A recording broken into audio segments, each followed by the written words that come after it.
ရိုမီယိုထွက်ခွာသွားပြီးမကြခင်မှာပဲ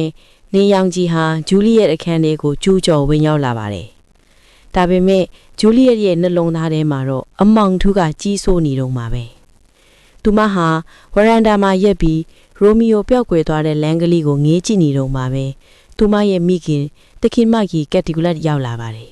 ။တမီတိုင်ဖို့အတွက်ငိုနေတာတော်တဲ့မီလို့မိခင်ကထင်မှတ်မှားစွာနဲ့နှစ်တင်ပါတယ်။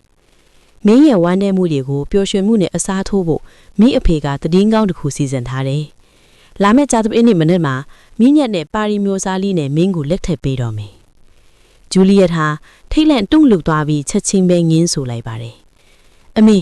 ကျမတောင်းပန်ပါတယ်။ကျမသူ့ကိုမချစ်ဘူး။ကျမကိုအခုချက်ချင်းလက်ထပ်ခိုင်းဖို့မလောပါဘူးနဲ့လို့သူမကတုံရီနေတဲ့အတန်နဲ့ပြောလိုက်မိပါတယ်။အဲ့ဒီချိန်မှာပဲဖခင်ဖြစ်သူတခင်ကြီးကက်ပြူလက်အခန်းထဲကိုဝင်လာပါတယ်။သမီးဖြစ်သူကလက်ထပ်ပွဲကိုငင်းဆန်နေတာကိုသိလိုက်တဲ့အခါသူဟာဒေါသကြောင့်မျက်နှာတစ်ခုလုံးညီမြန်းသွားခဲ့ပါတယ်။ဘာမင်းကငင်းရတဲ့ပေါ့လी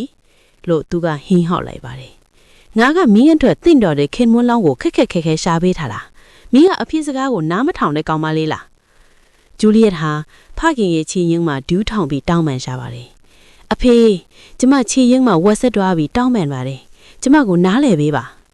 ဒါပေမဲ့ဒေါသတကြီးဖွနေတဲ့သခင်ကြီးကတော့ဘာကူမှနားမဝင်တော့ပါဘူး။နားထောင်စမ်းမင်းကြာတဲ့ပင်းနေကြရင်ဖះเจ้าကိုတွားရမယ်။အကယ်၍မင်းသာပါရီမျိုးစားကိုလက်မထပ်ဘူးဆိုရင်ငါမျက်နာကိုနောက်တစ်ခါမကြည့်နဲ့တော့မင်းကိုအိမ်ပေါ်မှာနှင်ချမယ်။လမ်းဘေးမှာငှက်သေးသွားရင်တော့ငါလှဲ့ကြည့်မှာမဟုတ်ဘူး။ဒါငါရဲ့နောက်ဆုံးစကားပဲ။သခင်ကြီးဒေါသတကြီးထွက်ခွာသွားတဲ့အခါ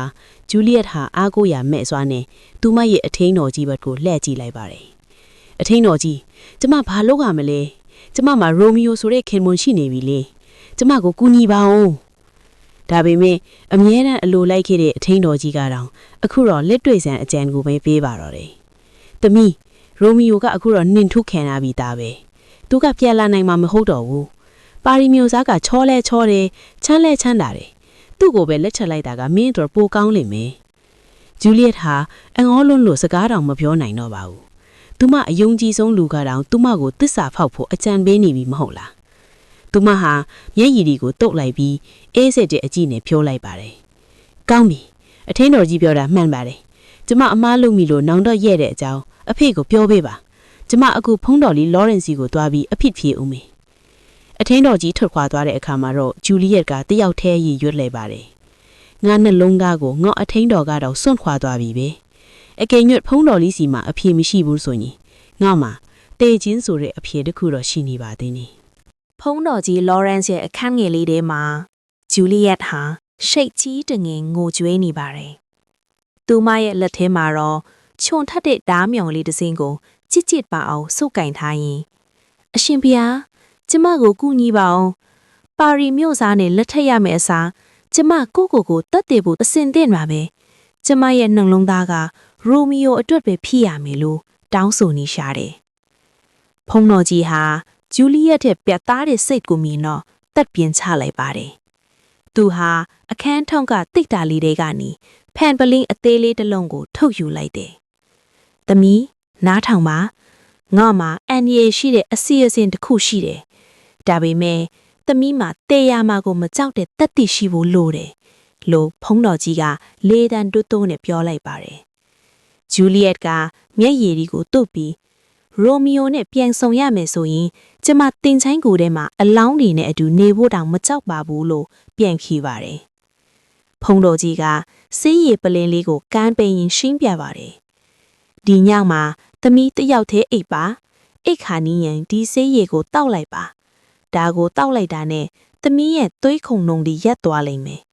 ကိုခန္ဓာကအေးဆက်ပြီးအသက်ရှူထန်ပျောက်သွားလိမ့်မယ်သမီးဟာတေဆုံးသွားသူတယောက်လို42နာရီကြာအောင်မေ့မျောနေလိမ့်မယ်ပြီးရင်တော့ဖုန်းတော်ကြီးကဆက်ပြောပါတယ်မနက်ဖြန်မင်္ဂလာဆောင်မဲ့မနက်မှာလူတွေကသမီးကိုတေးပြီးအထင်နဲ့ကက်ပြူလက်တို့ရဲ့ရှေးအောင်ဂူတင်ချိုင်းထဲမှာတွားထားကြလိမ့်မယ်အဲ့ဒီအချိန်မှာငါကရိုမီယိုစီကိုစပို့ပြီးအကျိုးအကြောင်းပြောပြထားမယ်ရိုမီယိုခိုးဝင်လာပြီးသမီးနိုးလာတဲ့အချိန်မှာမန်တူဝါမြို့ကိုအတူတူခေါ်သွားကြတာပေါ့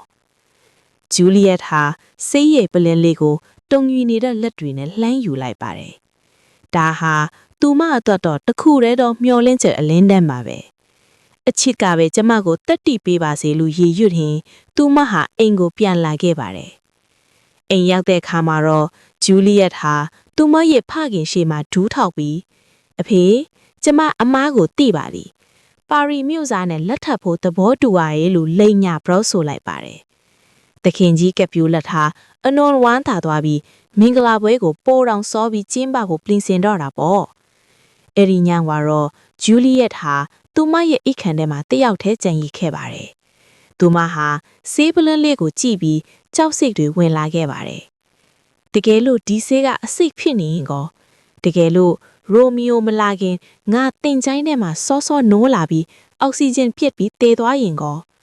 ငါဘေးမှာရှိနေမဲ့တိုင်ပေါ်တဲ့အလောင်းပုတ်ကြီးကိုမြင်ရင်ငါယူသွားမလားအတွေးပေါင်းစုံနဲ့တုံလို့နေပေမဲ့